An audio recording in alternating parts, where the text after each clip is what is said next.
Let's talk about investing in Myanmar and the frontier markets. We have Douglas Clayton, CEO and founder of Leopard Capital, who's looking to raise about $100 million in a fund to invest in Myanmar. And he joins us from Singapore this morning. Douglas, good Tuesday morning to you. First off, what do you think about the continuing investment in the deals being signed in the country? Myanmar is quickly moving into the investment scene. We just brought 35 investors there for an inspection trip. Everyone got very excited about it. I think this is the most exciting story in the world for the next decade. Yeah, and how's it going raising $100 million for the fund just dedicated solely on Myanmar? Do you have a lot of investor interest? There's tremendous interest. There's people contacting us because it's easy to understand the opportunity, but it's hard to get access at the moment. The foreign investment laws is about to be passed in the next few months, and that's going to be the catalyst for a lot of investors coming in. But we're setting up a fund, a property fund and a private equity fund there. Okay, so where would you invest? I mean, what sectors, industries look appealing to you in Myanmar? Well, the immediate opportunity is property. If you've been there, you'll see that the hotel rooms are very expensive. It's very difficult to get an office or a condominium.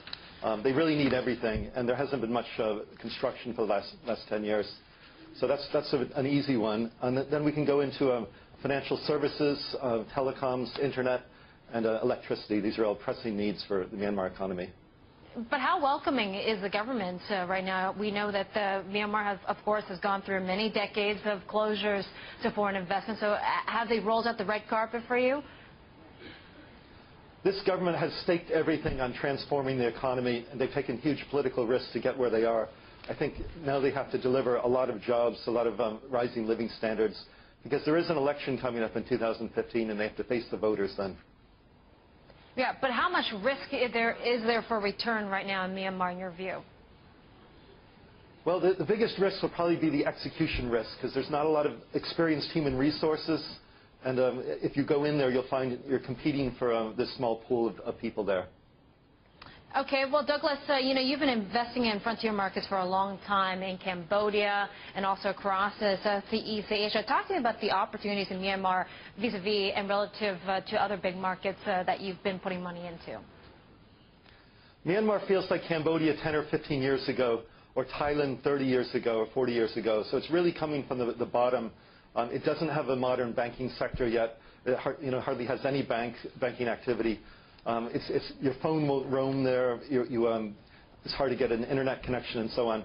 So it's really coming from the bottom. We don't see this in most frontier markets that have been more open.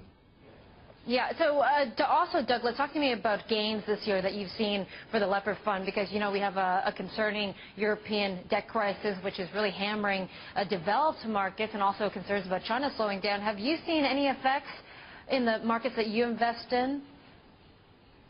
The great thing about frontier markets is they have very low correlation to the global economy.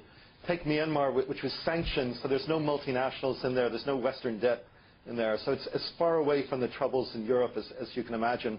So it can grow even when the rest of the world is in a recession. Okay, Douglas, very interesting insights. Great talking to you this morning. Douglas Clayton, Leopard Capital CEO and founder, joining us from Singapore.